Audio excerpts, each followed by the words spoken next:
로마는 그리스와 헬레니즘 문화를 수용하는 한편 광대한 제국을 다스리는 과정에서 법률, 토목과 건축 등 실용적인 문화가 발달하였다. 로마인은 사람과 물자의 원활한 교류와 신속한 군대 이동을 위해 제국 전역을 잇는 도로망을 건설하였다.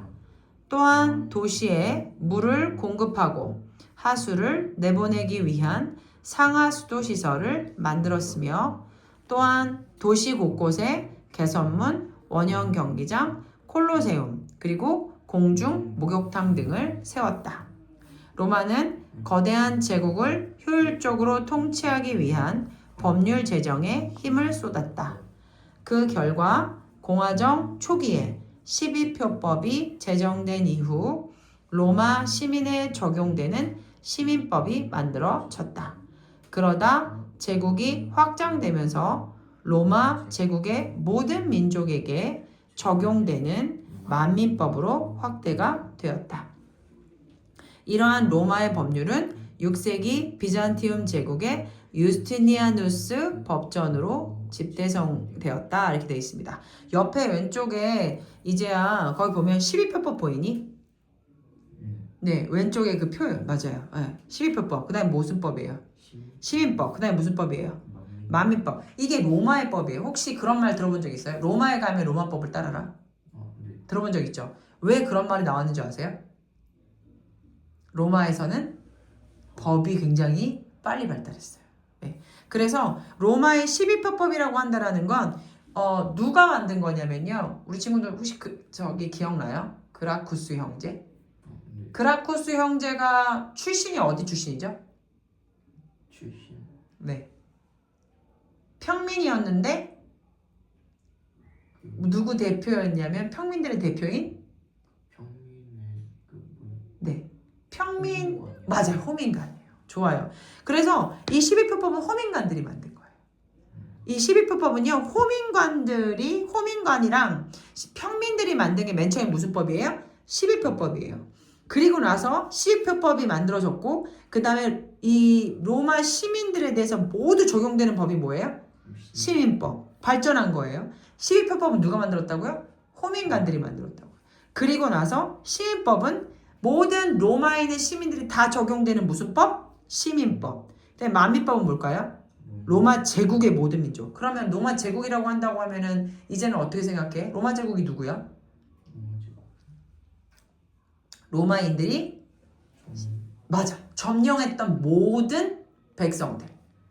그 사람들한테 적용되는 법이 만민법이었어요. 그러면 이제가 생각할 땐 12표법에서 시민법, 만민법으로 갈수록 어떻게 됩니까? 범위가 확장돼요. 아주 똑똑합니다. 맞아요. 그렇게 되는 거예요. 자, 그러면 책을 한번 들어가 보도록 할게요. 로마는 그리스와 헬레니즘 문화를 수용했대요. 그리스와 헬레니즘 문화라고 하면은 이제 기억나요? 그리스 문화가 따로 있었고 헬레니즘 문화가 따로 있었어요. 맞아요? 헬레니즘 문화는 어떤 마케도니아의 어떤 왕이 기억납니까? 알렉산드로스 왕이에요. 그러면 그리스 문화와 헬레니즘 문화를 누가 흡수했다? 로마가 흡수했다 라고 생각하시면 돼요. 그래서 그 과정에서 뭐가 들어왔죠? 법률. 그 다음에 뭐예요? 토목과 건축. 그 다음에 무슨 문화? 실용적인 문화. 그러면 우리 저기 누구지? 이제야 그리스 문화는 어떤 문화라고 말씀드렸었죠 그때? 세계 시민주의적인 것이고 또 개인적인 것이 있었나요? 아니면 개인주의적인 것도 있었어요. 그쵸? 그 다음에 세계 시민주의적인 것도 있었고요. 맞아요? 네. 그럼 로마 문화는 또 같은 게 또 무슨 신전? 파르테논 신전. 그 다음에 뭐 던지는 사람? 원반 던지는 사람. 그것이 바로 그리스 문화였어요. 맞죠? 네, 그 다음에 무슨 역사서도 기억납니까? 네, 기억이 안 나죠? 네, 뭐 투키디데스 뭐 이런 거 기억 안 납니까? 헤로도토스 뭐 이런 거. 자, 그런 거 다 그리스 문화였어요. 근데 지금 로마로 오실 때는 실용적 문화입니다. 실용적 문화라고 하면 무슨 뜻이 생각납니까? 실용적 문화. 굉장히 쓸만한 거. 오케이, 좋아요. 자, 그럼 로마에는 그래서 법이 준행이 된 거예요. 법이 굉장히 많이 발달했습니다. 로마에는 사람과 물자의 원활한 교류와 신속한 군대 이동을 위해서 제국 전역을 잇는 뭐를 건설했대요? 도로망이 뭔 것 같아요? 도로망. 도로를 깔기도 하고요. 도로를 발전하기도 하고요. 그 다음에 도로 위를 굉장히 잘 만들어서 거기로 오고 갈 때 빠른 속도로 오고 갈 수 있도록 만든 거죠. 일종의 우리나라 뭐 만든 것처럼 고속도로. 우리 지금 고속도로 타본 적 있어요? 어디까지 가본 적 있어요?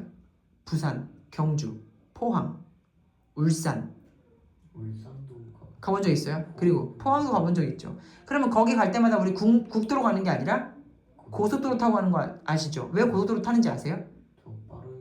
빠르니까. 또 하나 도로가 잘 돼 있으니까. 그러면 여기 도로망을 만들었다는 건 지역과 지역의 관계가 굉장히 잘 되어 있다는 거죠. 그래요, 안 그래요? 그럼 나라가 발전했다는 얘기죠. 도로망을 건설했다는 건 왕권 강화예요.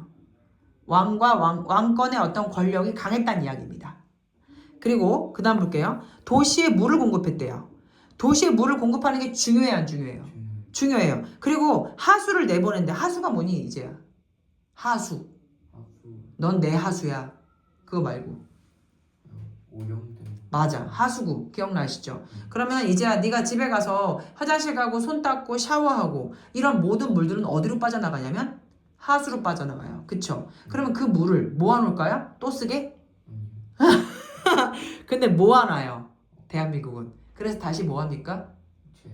맞아요. 재사용해. 그걸 모해서 약물을 타거나 아니면 어떤 우리가 하수 처리 시설이 있어요. 그래서 다시 한번 사용을 하거든요. 그래서 하수를 내보내는 그런 시설들이 이때도 있었다 없었다? 있었다. 상하수도 시설을 만들었다라는 건 뭐냐면 상하수도라는 것은 무엇이냐면 땅 밑이나 땅 위에 그 물들이 오염된 물들이 나가고 또 새로운 물들이 들어오고 하는 시설들이 잘 되어 있다라는 것은 굉장한 발전이라고 생각하십니까? 안 하니까? 발전이라고 생각하시죠? 네, 이렇게 생각을 할 수 있어요. 그러면 지금 또 도시 곳곳에 뭐예요? 개선문. 개선문은 밑에 한번 보실래요? 개선문 보이시나요? 개선문이 어디 있어요? 여기 개선문이 없네.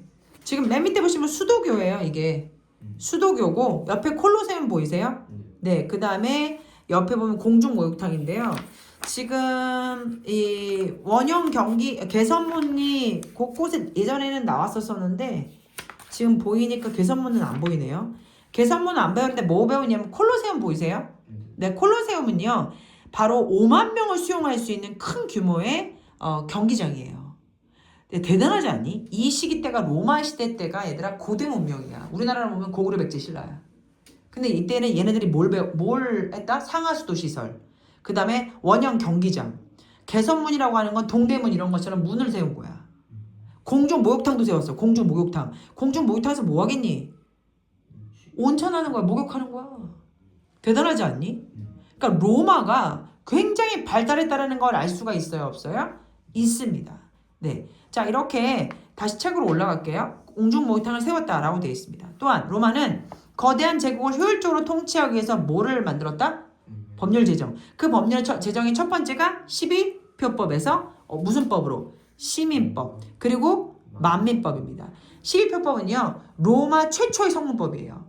그러니까 로마 최초로 그 호민관들이 만들었던 법이고요. 시민법들은 로마 시민들한테 모두 적용되는 법을 만들었고요. 그리고 나서는 로마 제국을 다스릴 수 있는 모든 법을 만든 게 만민법입니다. 자, 밑에 로마는 거대한 제국, 거기부터 가볼게요. 로마는 거대한 제국을 효율적으로 통치하기 위해서 법률을 쏟았어요. 12표법, 시민법, 만민법으로. 그 결과 맨 처음에는 공화정이었어요. 맞죠? 근데 나중에 공화정 초기에는 12표법이 만들어졌어요. 호민관들이. 그리고 로마 시민에 적용되는 시민법이 만들어졌고 제국이 확장되면서 로마 제국의 민족에게 적용되는 무슨 법이 확대되었다? 만민법이 확대되었다. 이러한 로마의 법률은 언제 최고로 발달했는지 아세요? 바로 황제 시즌 유스티니아누스 때입니다. 유스티니아누스가 뭐예요? 옥타비아누스죠? 네, 그때 유스티니아누스 법전이 집대성됩니다. 유스티니아누스가 누구예요? 맞아. 옥타비아누스가 한 게 뭐죠? 정책을 굉장히 안정적으로 했고 국민들한테 굉장히 신뢰를 받았고 공화정이었지만 제정으로 바꿀 수 있었고 굉장히 왕권 강화를 이루면서 로마의 평화기가 200년간 지속이 됐죠. 그런 것처럼 이렇게 인정을 받았기 때문에 왕권 강화가 됐기 때문에 모두 할 수 있었다. 법전을 만들 수도 있었다는 거죠. 이제가 꼭 외워야 되는 게 뭐냐면요. 왕권 강화를 이룰 수 있었던 건 법전을 만들면 왕권 강화예요. 책을 만들면 왕권 강화예요. 그 다음에 도로망을 만들면 왕권 강화예요. 영토 확장을 했으면 왕권 강화예요. 불교를 수용하면 영권 강화예요. 뭐 이런 여러 가지 특징들이 있습니다. 이해되세요? 네. 그런 것처럼 이렇게 로마도 이렇게 많은 그 법전으로 집대성을 하건 또는 실용적인 문화로 법으로 하면서 많은 발전을 이루었습니다. 자, 옆에 오른쪽 49페이지 한번 가보도록 하겠습니다. 크리스트교 성립의 발전입니다. 제가 책을 다 끝까지 안 봤었는데 밑에 밀라노 칙령 나온 거 보이세요? 네. 그 밀라노 칙령하면 생각나는 왕 누구예요? 대제? 콘스탄티누스 대제 맞습니다. 콘스탄티누스 대제가 밀라노 칙령을 하거든요. 그 칙령을 했던 부분들이 지금 나오고 있습니다. 한번 들어가 보도록 하겠습니다. 로마의 지배를 받던 팔레스타인 지역에서 예수가 등장했다. 자, 예수 그리스도는 실제로 이 땅에 태어나신 분입니다. 맞죠? 예. 근데 팔레스타인 지역에 태어났어요. 그리고 예수가 등장해서 유대교라고 한다는 건 이 땅에 하나님 아버지, 즉 여호와 하나님 한 분밖에 없다라는 종교가 유대교입니다. 유일신. 이해됩니까? 네. 그 유대교는 선민사상과 율법주의를 비판하였다. 예수가 등장을 했는데요. 이 예수는 이 기존의 유대교가 잘못 섬기고 있었던 것을 이제 비판을 한 거예요. 너네들 지금 잘못하고 있어. 근데 같은 종교예요. 예수 그리스도도 하나님의 아들이고 유대교도 하나님의 아들 혹은 하나님을 믿는 종교입니다. 근데 예수가 태어나서 누구를 지금 비판하는 거예요? 유대교를 비판하는 거예요. 같은 팀이에요. 예, 근데 지금 얘네가 잘못하고 있다고 얘기했잖아요. 그쵸? 이해돼요? 안 돼요? 그는 믿음을 통한 구원, 그리고 이웃에 대한 사랑, 그 다음에 뭐예요? 신 앞에 평등을 주장했습니다. 누가 주장한 거예요, 이건? 예수 그리스도가 주장한 겁니다. 뭐라고요? 믿음을 통한 구원, 이웃에 대한 사랑, 그 다음에 신 앞에 평등입니다. 예수가 죽은 뒤 그의 제자인 베드로나 바울 12명의 제자들이 있었어요. 예수의 가르침을 각지로 전파하면서 뭐가 성립되었죠? 크리스트교. 크리스트교가 지금의 교회입니다. 개신교예요. 크리스트교는 민족과 신분을 초월한 보편적인 사랑과 평등을 주장하여 당시 로마의 헬레니즘 문화의 영향으로 퍼져있던 세계 시민주의와 결합하면서 더 널리 전파될 수 있었습니다. 쌤이 얘기했잖아요. 로마의 그 콘스탄티누스 대제가 밀라노 칙령으로 인해서 크리스토교를 공인한 거 아시죠? 예, 요때도 사실은 이 예수 그리스도의 어떤 예수가 죽으면서 십자가에 못 박혀 죽으면서 예수님이 사흘만에 다시 뭐예요?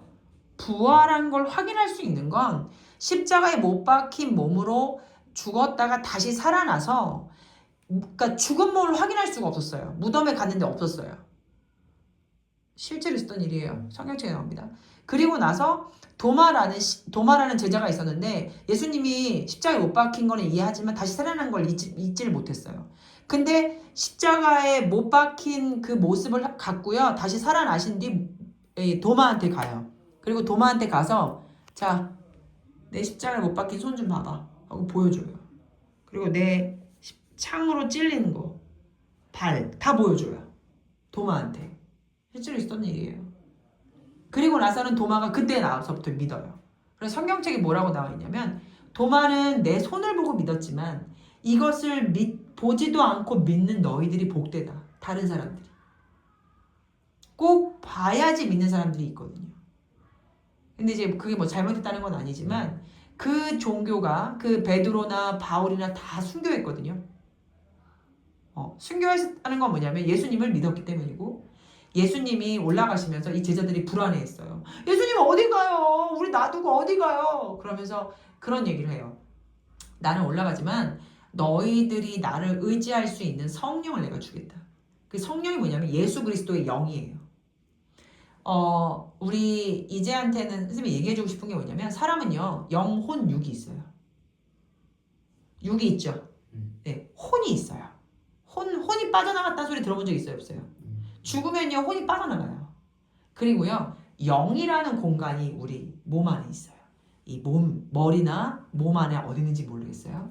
혼이 있는 것처럼. 근데 그 영 공간에 하나님이 들어오세요. 바로 성령의 영이에요. 하나님의 영. 그 영을 믿는 자들한테는 그 영이 들어오거든요. 근데 그곳에서는 그 영에는요, 영의 공간에는 귀신이 들어올 수가 없어요. 오로지 하나님만 들어와요. 그러면 내 안에 성령이 들어와서 내 안에 성령이 일하시는 거예요. 일하신다는 게 뭐냐면 나를 이끌어 가시는 거죠. 그래서 진정한 믿음의 사람이 되는 거예요. 내가 딴짓을 하고 싶을 때, 내가 힘들 때 내 안에 계신 성령께서 나를 이끌어 가시는 거예요. 가르쳐 주신다는 얘기죠. 그게 예수 그리스도의 본질이에요.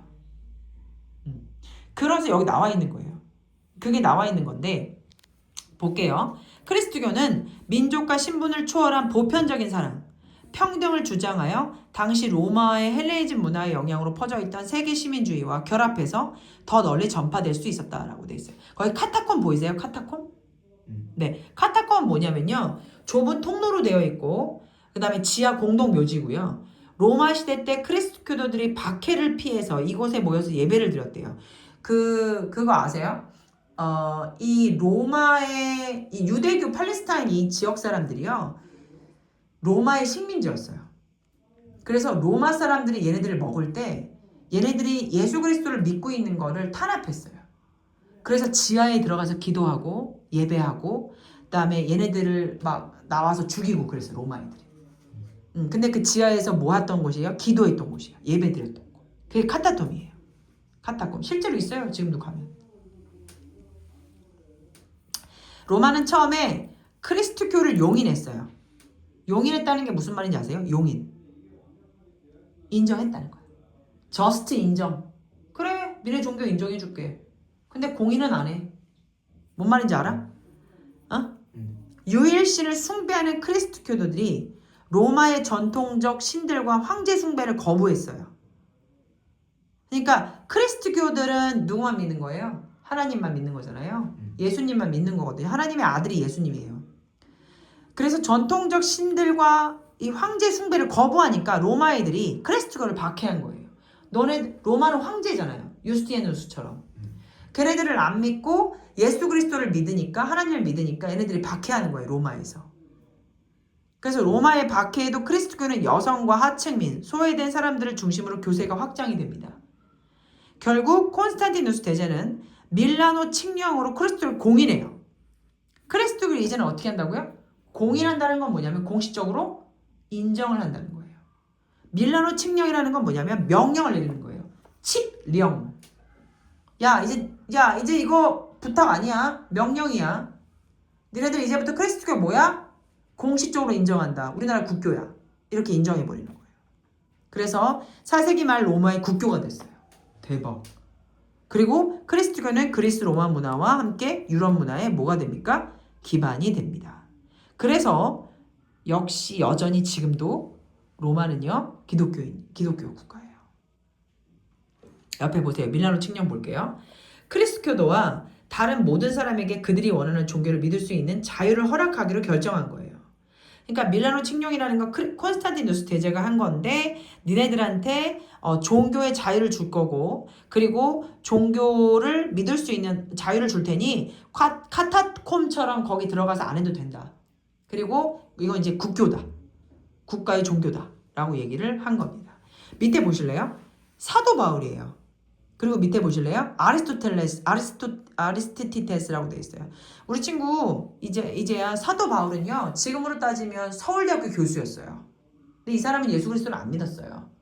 근데 예수 그리스도를 박해했어요. 박해가 뭔지는 알죠? 근데 예수 그리스도가 사도 바울한테 나타났어요. 넌 나를 왜 자꾸 박해하니? 이렇게 말이죠. 그래서 사도 바울이 그걸 보고 자기가 예수 그리스도를 박해한 부분들을 회개하고 예수 그리스도를 진짜 만났거든요. 그리고 나서 자신의 인생을 모두 내려놓고 예수 그리스도를 전하는 삶으로 인생을 바꾸어 살아요. 이 친구가. 실제 있었던 사람입니다. 사도 바울은 되게 유명한 사람이에요. 사도 바울이 성경책 로마 쓴 거 다 사도 바울이 쓴 거예요. 자, 읽어볼게요. 그리스도를 믿는 사람이라면 종교, 성별, 신분의 차이가 없습니다. 그가 유대인이든 유대인이 아니든 자유인이든 노예이든 남자든 여자든 모두 하나입니다. 그러면 크리스토교는 바로 뭐예요? 평등을 주장한 거죠. 맞아요? 밑에 보겠습니다. 그들은 크리스교들은 서로 사랑한다. 과부들한테도 그냥 돌아서는 일이 없다.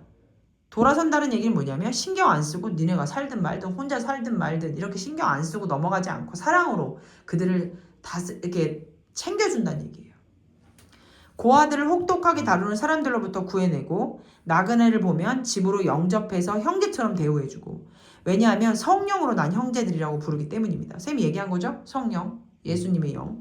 그들 중에 가난하고 궁핍한 사람과 양식이 없는 자가 있으면 이틀이나 사흘을 금식해서 양식을 모아서 도와준대요. 이게 바로 그리스도교의 덕목이에요. 사랑이죠.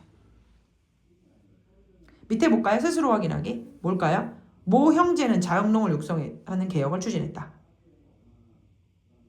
그라쿠스 형제. 콘스탄티누스 대제는 뭘 칙령으로 그리스도를 공인했다.